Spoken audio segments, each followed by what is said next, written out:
ছিল স্যার।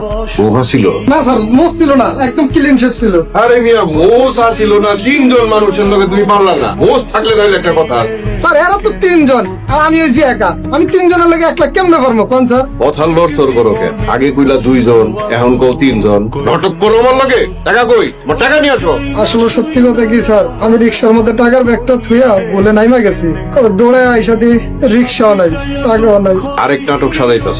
এরকম নাটক ফাটকে কোনো কাম হইব না। আমার টাকা চাই, আমার টাকা দাও। বিশ্বাস করেন স্যার, এবার আমি সত্যি কথা কইতে আছি। আমি কোনো কিছু বিশ্বাস করতে চাই না। আমার টাকা আমি আজকের মধ্যে চাই। আমি যেভাবে হোক এই রিক্সাওয়ালাকে খুঁজে বের করবো। ঘটনা যদি সত্য হয়ে থাকে, ওই রিক্সাওয়ালারা তুমি খুঁজে পাবে এই ঢাকা শহরের ভিতরে। রিক্সাওয়ালা তো এতক্ষণে টাকা নিয়ে পাকার পার হয়ে গেছে। আমার আজকের দিনের মধ্যেই টাকা চাই, তা না হইলে তোমার জেলের ভাত খাইতে হইব। যাও এখন। আসসালামু আলাইকুম স্যার। হাইজলামি ভাই, একবার কয় সোরা দেখায় টাকা নিয়ে গেছে, আবার কয় রিক্সার ভিতরে টাকা ফেলে আইছে 10 লাখ টাকা। মুখের কথা।